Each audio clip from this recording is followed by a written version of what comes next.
আসসালামু আলাইকুম সুপ্রিয় দর্শক, আপনারা সবাই কেমন আছেন? আমি আলহামদুলিল্লাহ ভালো আছি। নতুন একটি রেসিপি নিয়ে আপনাদের মাঝে চলে আসছি। দূরে কাছে যে যেখান থেকে বসে আমার এই রেসিপিটি দেখছেন, সম্পূর্ণ রেসিপিটি দেখার জন্য আমন্ত্রণ জানাচ্ছি। শুরুতে দেখতে পাচ্ছেন এখানে আমি গরুর তেল চর্বি যেটা বলা হয় ওটা তেল চর্বিটি বেশি নিয়েছি, হালকা কিছু মাংসর সাথে নিয়েছি। নিয়ে তো আজকে একটি মজাদার সবজি রেসিপি আপনাদের মাঝে শেয়ার করব। তারপরে দেখতে পেয়েছেন আমি এখানে বাটিতে কিন্তু হলুদের গুঁড়া, পরিমাণ মতো মরিচের গুঁড়া, স্বাদ মতো লবণ, আদা রসুন বাটা এবং পেঁয়াজ বাটাকে মিক্স করে নিয়েছি। জিরার গুঁড়ো, গরম মশলা গুঁড়ো একসাথে একটা বাটিতে পানি দিয়ে মিক্স করে নিয়েছি। আর এই তো চুলাতে একটি হাঁড়ি বসিয়ে এখানে পেঁয়াজ কুচি, এলাচ, দারুচিনি, তেজপাতা দিয়ে দিয়েছি এবং আস্ত রসুনও কিন্তু দিয়ে দিয়েছি। আর এই তো মিক্স করা সেই মশলাটা দিয়ে দিয়েছি।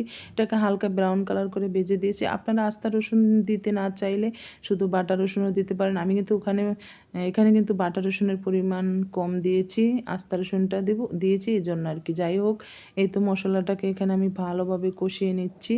তো আপনারাও মশলাটাকে এইভাবে আলাদা করে মিক্স করে দিবেন। তো সেক্ষেত্রে হয় কি, কালারটাও সুন্দর আসে আর আমার কাছে মনে হয় যে খেতেও ভালো লাগে। তো আপনারাও ট্রাই করে দেখবেন, আশা করি আপনাদের কাছেও ভালো লাগবে। তো এই তো মশলাটা কিন্তু ভালোভাবে আমি কষিয়ে নিচ্ছি। আমি আমার প্রতি রান্নার রেসিপিতে বলে থাকি, তরকারির স্বাদটা ডিপেন্ড করবে আপনি মশলাটা কতটুকু কষিয়েছেন। যত ভালোভাবে মশলাটা কষাবেন তরকারির টেস্টটা তত ভালো আসবে। আর একটু পানি দিয়ে আরও একটু ভালোভাবে আমি কষিয়ে নিলাম। কষিয়ে তো সেই তেল চর্বি বা কিছুটা মাংস সহ সেটা দিয়ে দিলাম। দিয়ে তো এভাবে নেড়ে চেড়ে আমি ঢেকে রাখবো। তো যারা আমার ভিডিওটি দেখছেন, আমার পেজটাকে বা আমার ইউটিউব চ্যানেলটাকে এখন পর্যন্ত সাবস্ক্রাইব করেননি, অবশ্যই আমার ইউটিউব চ্যানেলটাকে সাবস্ক্রাইব করে দিবেন, পেজটাকে ফলো করে দিবেন। আর যদি ভালো লাগে আমার ভিডিওটি শেয়ার করতে পারেন, লাইক কমেন্ট করতে ভুলবেন না। তো এই তো এই তো মাংসটাকে আমি ভালোভাবে কষিয়ে নিচ্ছি।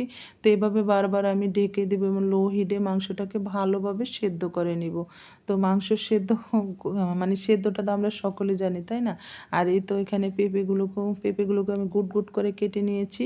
তো পেঁপে এবং আলু দিয়ে দিয়েছি। এখানে আপনারা চাইলে পটল, মানে আর কি, তারপরে এ ধরনের আরও সবজি দিতে পারেন। তো এই তো আমার কাছে মনে হচ্ছে যে এখানে আপনি পটল, আর কি, পেঁপে এবং আলু দিয়ে যদি এই সবজিটা রান্না করেন, এটা অনেক অনেক মজার হবে। তো অন্য যে সবজিগুলো আছে ওগুলো দিলে হয়তো বা ততটা টেস্ট আসবে না। তো আমার এই রেসিপিটি ফলো করবেন, আশা করি আপনাদের কাছে ভালো লাগবে। কারণ অনেক সময় আমরা গরুর মাংস বাজার থেকে নিয়ে আসি বা কোরবানির সময় আমাদের যে মাংসগুলো যে অতিরিক্ত তেল চর্বি থাকে, এগুলো কিন্তু এভাবে খেতে ভালো লাগে না। তো তাহলে যদি আমরা এভাবে সবজি রান্না করে খাই তাহলে খেতে অনেক ভালো লাগবে। তো অবশ্যই আমার এই স্টেপটা বা এই রেসিপিটা ফলো করে আপনারাও তৈরি করে নিতে পারেন। এই তো এখন আলু, পেঁপে এবং মাংসগুলোকে আমি ভালোভাবে কষিয়ে দিব। আর চুলাতে কিন্তু আমি ফুটন্ত গরম পানি বসিয়ে দিয়েছি। তো আমি আমার তরকারিটার সাথে ফুটন্ত গরম পানি অ্যাড করব। আপনারা চাইলে এখানে ঠান্ডা পানিও দিতে পারেন। তো আমার মনে হয় যে গরম পানিটা দিলেই ভালো হয় আর কি। তো যাই হোক, এই তো নেড়ে চেড়ে এভাবে আমি বারবার ঢেকে দিব। আর এই তো দেখতে পাচ্ছেন আমি ফুটন্ত গরম পানি এখানে দিয়ে দিচ্ছি। তো বলক চলে আসছে, কিছুটা কাঁচামরিচও দিয়ে দিয়েছি। এভাবে আমি ঢেকে রাখবো। ঢেকে রাখার পরে এই তো আমার তরকারিটা কিন্তু প্রায় রেডি হয়ে গেছে। এখানে কিন্তু আপনারা এবার নামানোর আগ দিয়ে টালা জিরার গুঁড়ো দিতে পারেন। তো আমি দেইনি, কারণ আমার ছিল না বাসায়, এই জন্য দেওয়া হয়নি। তো এভাবে অবশ্যই রেসিপিটা রান্না করে খেয়ে দেখবেন, আশা করি আপনাদের কাছেও ভালো লাগবে। দেখতে পাচ্ছেন তরকারির কালারটা কত সুন্দর হয়েছে। দেখতে যতটা সুন্দর হয়েছে এটা খেতে ততটাই মজা হয়েছে। এটা সাদা ভাত, পরোটা, পোলাও সব কিছু দিয়ে খেতে পারবেন। খেতে অসম্ভব স্বাদের। ধন্যবাদ সবাইকে। আসসালামু আলাইকুম। আল্লাহ হাফেজ।